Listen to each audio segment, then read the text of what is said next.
कांग्रेस ने कम पाप नहीं किए हैं, ये सब चाचा ताऊ की पार्टी है। हमारी मूछे रखने पे हत्या हो जाती है, पानी छूने पे हत्या हो जाती है, घोड़ी पे बारात नहीं चढ़नी, ये आपको देश के अंदर नजर नहीं आता क्या? क्या जय भी बोलना देश में अपराध है? आज भी लोग हमसे चिढ़ते हैं, लोग इनके विचारों से चिढ़ते हैं। आज भी लोग नहीं चाहते कि एक चमार का बेटा कुर्सी पे बैठे, एक चमार का व्यक्ति आगे बढ़े। एसटी ओबीसी माइनॉरिटी ये लोग नहीं चाहते। ये लोग चाहते हैं कि इनके गले में हंडी बगल में झांडू दोबारा लाई जाए, पर बहुजन समाज जाग चुका है। मान्यवर साहब काशीराम जी ने कहा था, एक सांप नाते एक नाग नाते। तो हमें वहीं से समझ लेना चाहिए ये लोग अवसरवादी है। एक सांप नाचे एक राज नाचे, एक सांप नाथ है एक नाग नाथ है। इसका मतलब मान्यवर साहब काशीराम जी ने कहा था कि एक तो हमें जहर एक खट्टा जहर, एक मीठा जहर एक कड़वा जहर। कौन है मीठा जहर, कौन खट्टा जहर है? ये भाजपा और कांग्रेस। अच्छा, सीधी सी बात यह है। कांग्रेस मीठा आपके अनुसार से? हाँ, अच्छा, वो धीरे धीरे मार रहा था, ये तेज करके मारता है। सीधी सी बात यह है। धीरे धीरे मारा है, क्या धीरे धीरे मार दिया? अब रही बात, लगातार देख लीजिएगा तरक्की कहाँ है। ये सब जो है, जो साहब कांशीराम जी कहते थे क्या कह रहे हैं, उस क्या कह विचार। रहे हैं? कांग्रेस ने पाप कम नहीं किए। अच्छा, बाबा साहब को भारत रत्न राजीव गांधी से पहले मिलना चाहिए था, बाद में क्यों मिला? कांग्रेस ने कम पाप नहीं किए हैं, ये सब चाचा ताऊ की पार्टी है। ये खेले तो टूर्नामेंट, हम खेले तो गिल्ली डंडा। लेकिन कांग्रेस बार बार बोल रही है कि हम जो दलितों का सबसे मसीहा है, बड़े पार्टी है दलितों की। हाँ। कुर्सी खतरे में आ गई ना, हमारा नेता तैयार हो गया ना चंद्रशेखर भाई। अच्छा। अब तो पार्लियामेंट में जय भीम सब बोलते हैं, पहले क्यों नहीं बोलते थे? अच्छा। जिन लोगों ने आरएसएस ने बाबा साहब के जीते हुए उनकी शव यात्रा निकाली, आप उनसे सम्मान क्यों उम्मीद रखते हो? आज तो वो भी बाबा साहब का बड़ा बड़ा स्टेचू लगाते अच्छा, ये बताइए, जय भीम के नारे लगा करके जो अपर कास्ट के लोग हैं उनका यात्रा क्यों रोका जाता है? कई बार यूपी में रोका गया है। हमारी मूछे रखने पे हत्या हो जाती है, पानी छूने पे हत्या हो जाती है, घोड़ी पे बारात नहीं चढ़नी, ये आपको देश के अंदर नजर नहीं आता क्या? क्या हम इंसान नहीं है? ये सब तो सरकार बोली खत्म हो गई। क्या खत्म हो गया? एक आईपीएस, एक भारत देश के अंदर राजस्थान में एक आईपीएस को सरकार की परमिशन लेके बारात निकाली जाती है। एक आईपीएस अधिकारी, पूरे जिले का अधिकारी, उसको घोड़ी पे बारात निकालने के लिए सरकार की परमिशन लेनी पड़ती है। क्या है ये? जातिवाद नहीं तो क्या है ये? हम लोग चाहते हैं मानवतावादी सोच रहे, हर व्यक्ति को बराबर का हक मिले, हर व्यक्ति को अधिकार मिले, शिक्षा, चिकित्सा, न्याय, सुरक्षा, रोटी, कपड़ा, मकान, ये सरकार की जिम्मेदारी है। हर प्रधानमंत्री हो, गृह मंत्री हो, राज्य मंत्री हो, शिक्षा मंत्री हो, मुख्यमंत्री हो, जिला पंचायत, विधायक, एमपी, एमएलए, ग्राम प्रधान, हर व्यक्ति का बच्चा जो सरकारी सुविधा ले रहा है, सरकारी स्कूल में पढ़े, सरकारी अस्पताल में इलाज हो। अच्छा, ये बताइए भाई साहब, इससे क्या होगा? इससे क्या होगा? एक किसान का बेटा एक टेबल बैठेगा, एक मुख्यमंत्री का बेटा बैठेगा, एक एमएलए, तो हर व्यक्ति को बराबर का अधिकार मिलेगा, पढ़ाई भी अच्छी होगी, इलाज भी अच्छा मिलेगा। इलाज के कारण गरीब व्यक्ति मर जाता है, उसे इलाज नहीं मिल पाता, उसके पास पैसे नहीं है। ये सरकार को कानून बनाना चाहिए। जिस दिन सत्ता हमारे हाथ में आएगी, हम शिक्षा फ्री देंगे, इलाज फ्री देंगे, 5 किलो राशन मिले ना मिले, 2000 रुपये मिले ना मिले, पर कोई गरीब व्यक्ति सुसाइड नहीं करेगा इलाज के कारण, पढ़ाई के कारण कोई आत्महत्या नहीं करेगा। ये हम देंगे देश के अंदर। हमारे चंद्रशेखर भाई, जिस दिन बहुजन समाज के अंदर पावर आएगी, हम इलाज फ्री देंगे, शिक्षा फ्री देंगे और न्याय फ्री देंगे।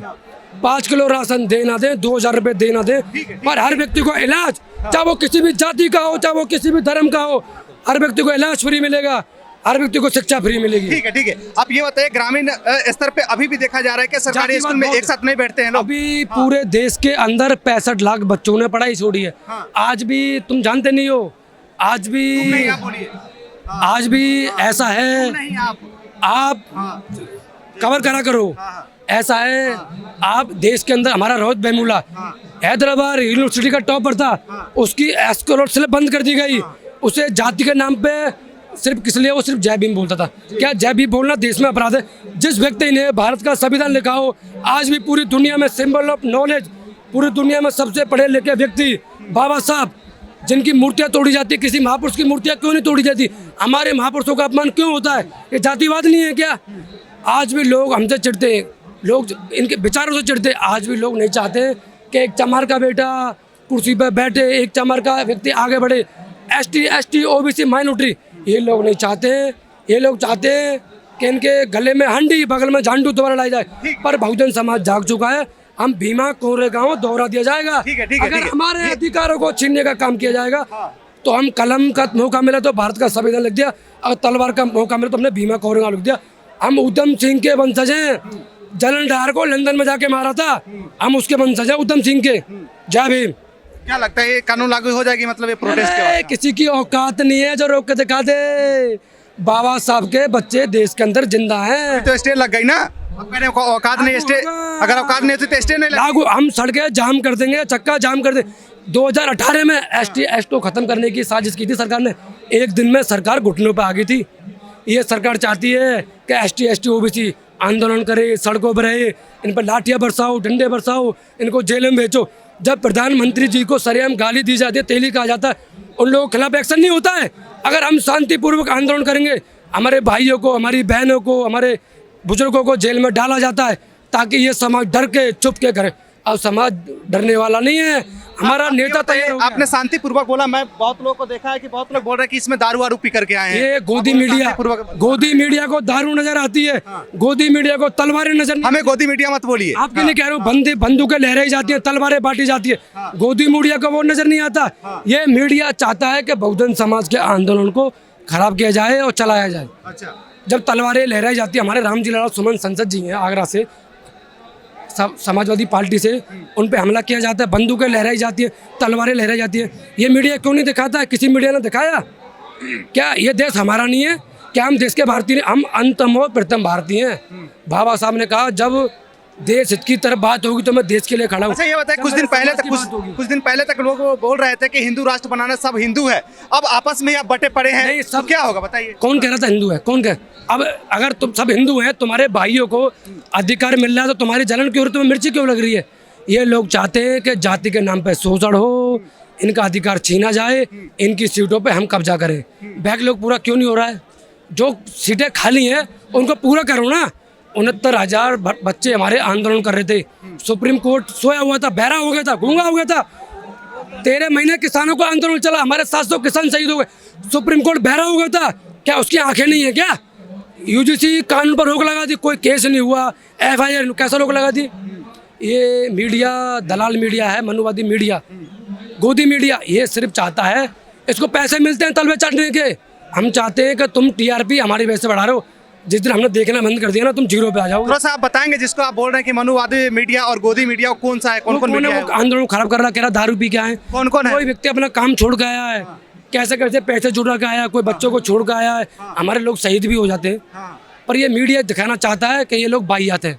ये मीडिया दिखाना चाहता है, पर हम कहना चाहते हैं बाबा साहब के वंशज है सावित्रीबाई फुले, हमारे रविदास महाराज जी ने कहा है, ऐसा चाहूँ राज जहाँ छोटे बड़े सब प्रसंग रहे, रविदास रहे प्रसंग।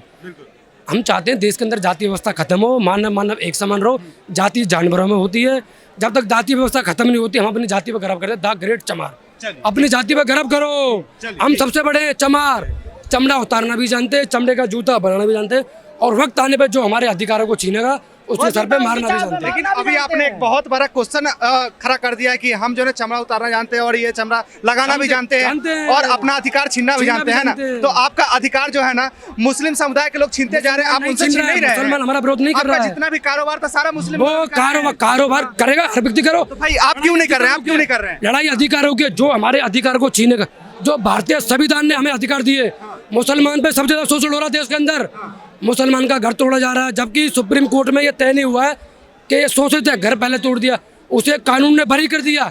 मुसलमान हमारे अधिकारों को नहीं छीन रहा है। समाज के लोगों ने कब हमारा अधिकार छीना? बताइए, आप बताइए। जैसे कि सरकारी सेक्टर में कहाँ मुस्लिम है? मुस्लिम अपनी ताकत से, अपनी मेहनत से बिजनेस करके कमाता है, ठीक है। कौन से सेक्टर में मुस्लिम बैठा हुआ दिखाइए? सारे सेक्टरों में, हर एक सेक्टर में। मैं शूट कर रहा हूँ। हम चाहते हैं, ये बता भाई, तुमने बोला ठीक है कि हमारा अधिकार छीनते जा रहा है, हमारा अधिकार हम छीनने नहीं देंगे। और आपका जितने भी कारोबार था जो आप सदियों से करते आ रहे थे, वो तो मुस्लिम समुदाय 90% कर रहे हैं। उसने छीना थोड़ी, काम कर रहा है, जाते जा रहे हैं। वो छीना नहीं है। कारोबार क्यों नहीं कर रहे हैं? हमें ऐसे पीछे नहीं जा रहे हैं, ये सरकार के द्वारा पीछे ले जाया जा रहा है हमें जबरदस्ती। हमें नौकरियां नहीं दी जा रही हैं, हर सेक्टर में नौकरियां गायब कर दी सरकार। लिख दो, हमें देश का शासक बनना है।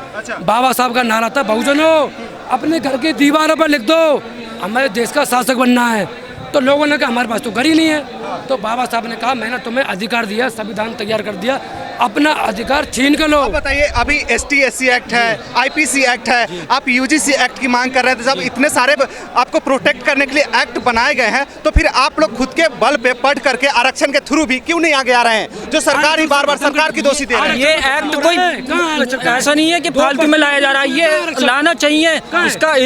इसकी जरूरत है हमारे देश को, इसकी जरूरत है हमारे देश को, इसीलिए इसको लाया जा रहा है और लाने की मांग की जा रही है। क्योंकि भेदभाव बहुत ज्यादा है, गांव देहात में जाके देखो इतना ज्यादा भेदभाव है कि खाना खाने की जगह अलग, ये अलग वो अलग, हर चीज में भेदभाव है। तो इसीलिए जो थोड़ा कुछ % हमें समानता की राहत मिलेगी इस चीज से, इसीलिए हम इसका समर्थन कर रहे हैं और लाने की कोशिश कर रहे हैं। ठीक है जी, वो अपनी जगह है, वो एक्ट अपनी जगह है, वो अपनी जगह काम कर रहे हैं। 1919 में, मेरी बात सुनो, अंग्रेजों ने 1919 में ब्राह्मण जज बनने पर रोक लगा दी थी। पक्ष में फैसला नहीं आएगा, इसलिए हम वेट क्यों करें? अगर हमारे अंदर दम होगा तो हम लाके दिखा देंगे, वरना सरकार के अंदर दम है तो सरकार अपनी मन मर्जी करे। और हम 2027 में सरकार को पलट करके अपने भाई चंद्रशेखर आजाद की सरकार बना करके सरकार को दिखा देंगे कि हमारे हक अधिकार छीन रहे हैं, इसीलिए सरकार को चेंज किया जा रहा है हमारे भारत में। 27 में मोदी जी नहीं रहे, चंद्रशेखर आजाद नहीं, हमारे उत्तर प्रदेश की बात चल रही है भैया जी। 2027 में हम उत्तर प्रदेश का CM बनाएंगे चंद्रशेखर आजाद भैया जी को, उसके बाद आगे बढ़ेंगे पूरे भारत पे। हम अपनी समाज की, बहुजन समाज की सरकार बनाना चाहते हैं, तभी हमारे अधिकार जो है सही तरीके से मिल पाएंगे और संविधान 100% तरीके से लागू होगा हमारे भारत में। योगी बाबा कह रहे हैं कि यूपी में सब कुछ बहुत अच्छे से चल रहा है, आप लोग कह रहे हैं कि नहीं चल रहा है, लंगड़ा की सरकार है, हटाया जाएगा। तो आप बताएंगे ना क्या अच्छा नहीं? मेरी बात सुनोगे आप? पूरे देश के अंदर 400 पार का नारा था, 250 पार नहीं कर पाए। श्याम दाम दंड भेड़ विधायक खरीदो, MP खरीदो। अभी पता आपको कितना बड़ा गठबंधन था, जिसकी एक सीट आई है ना, वो भी मंत्री बना बैठा है। अगर हमारे चंद्रशेखर भाई चाहते हैं वो भी मंत्री बन जाते। उनको सत्ता का सुख नहीं भोगना है। गरीब, पिछड़ा, दलित, ST, OBC, माइनॉरिटी और सर्व समाज जो भी गरीब है, हमें सबकी लड़ाई लड़नी है। हमें सत्ता का सुख नहीं भोगना है। चंद्रबाबू नायडू, नीतीश कुमार, अभी तुम देखते नहीं बजट शकल देख के दिया जाता है। ये सरकार 2027 में हम यूपी में सरकार चेंज करेंगे और 29 में अगर बहन जी आशीर्वाद दे दें तो बहन जी को बनाएंगे प्रधानमंत्री और भाई को बनाएंगे चीफ मिनिस्टर। हमें देश में समानता को बढ़ाना है, समझ रहे हैं? इस UGC कानून के लागू होने से काफी हद तक देश में समानता फैल सकती है और लोगों को डर की वजह से वो फालतू की जो हमारे लोगों पे, पिछड़े लोगों पे टिप्पणियां करते हैं गलत, उन टिप्पणियां करने से बच जाएंगे हम। ये कोई गलत नहीं है, हम फालतू में किसी पे केस नहीं लगाएंगे। जब जरूरत होगी, जब नीड होगी इसकी ज्यादा से ज्यादा, तभी इसका यूज होगा, वरना इतना मूर्ख आज के समय में कोई नहीं है कि फालतू में किसी पर केस लगा देगा। किस टाइप की आपका समानता नहीं होती? जैसे कि चमार दुसाध करके बोला जाता है क्या आपको? शब्द भी बोला जाता है और उनके दिल में चोर रहता है हमेशा कि ये उस टाइप का बंदा है, इससे दूर रहो, दूरी बना के रखते हैं। और जहाँ खाने पीने की बात आती है वहाँ पे भी बोलते हैं भाई तेरा ये है, खा ले, उधर खा ले, हम इधर हैं, हम उधर हैं। क्योंकि हमारे साथ होता है, हमने लाइव अपनी आंखों से देखा खुद। ऐसा नहीं है कि ये हम काल्पनिक बातें हैं, काल्पनिक बातें इन लोगों की होती है। मनुवादी जो लोग होते हैं वो काल्पनिक बातें अपनी बना करके देश में फैलाने का काम कर रहे हैं। हमारे लोगों को अंधभक्ति का पाठ पढ़ा करके अंधभक्ति में डाल दिया उन्होंने। हमारे लोगों को जागरूक नहीं होने दे रहे हैं, इतनी ज़्यादा फालतू की चीज़ें दिखा रहे हैं कि ऐसा और वैसा, और धर्म के नाम पे आगे बढ़ा रहे हैं उनको। तो भाई ये धर्म एक धर्म का देश तो नहीं है, यहाँ पे अनेकों धर्म है, हजारों जातियाँ हमारे भारत के अंदर। तो सभी की बात की जाए, ठीक है, और जो है समानता के हिसाब से रखा जाए तो हम सही से रहेंगे ना इस देश में। कौन सी दिक्कत वाली बात है हमें इसमें कि गरीब दलित लड़की थी जिसकी शादी ब्याह में बारात नहीं चढ़ने दी जाके नहीं, उसमें हमारे चंद्रशेखर भाई जाके नहीं गए थे, उन पर ही पत्थरबाजी की गई थी। अभी इस टाइम की 2026 में भी ये हाल हो रहे कि अब तक बारात नहीं चढ़ने दे रहे। कभी राजस्थान में, कभी मथुरा में, कभी आगरा में, कभी लखनऊ में। अभी फेमस लोग हैं हमारे, नोएडा के हमारे फेमस लोग हैं, अच्छे पदों पे, उनके साथ भेदभाव हो जाता है, उनके साथ मारपीट हो जाती है। तो हमें इस चीज़ का डर लगा रहता है। तो जब इन बड़े बड़े लोगों के साथ भेदभाव हो रहा है, मारपीट हो रही है, कहीं पर भी घेराव हो जाता है इनका, तो जब इन बड़े बड़े लोगों के साथ ऐसा हो रहा है तो हमारे साथ क्या हो सकता है? हमको इस चीज़ का डर है, इसलिए हम आगे के बारे में सोच करके चल रहे हैं और संघर्ष करने के लिए आगे बढ़ रहे हैं। ठीक है, धन्यवाद। तो देखिए, जैसे कि हमने बात किया, इनका सीधा कहना है, डायरेक्ट कहना है कि UGC एक्ट को स्टे नहीं लगाया जाए, स्टे हटा करके देश में लागू किया जाए। क्योंकि हमारे समाज के जो भी स्टूडेंट यूनिवर्सिटी लेवल पर आते हैं, गांव से निकल करके ऊपर आते हैं, उनके साथ दुर्व्यवहार किया जाता है, नाम लेकर के सीट पे बैठने नहीं जाता है, बेंच पे एक साथ बैठा नहीं जाता है, अनेकों प्रकार की बातें बनाए जा रहे हैं, कहे जा रहे हैं। इसके अलावा हमने और भी सारे क्वेश्चन पूछा, इनसे बातें किया, बात विचार किया, सारा कुछ आप लोगों ने देखा। अब आप लोगों से रिक्वेस्ट है कि आप भी अपना राय छोड़ करके जरूर जाइएगा। क्या यूजीसी एक्ट को लागू किया जाए या स्टे लगे रहने देना चाहिए, जरूर बताइएगा। धन्यवाद।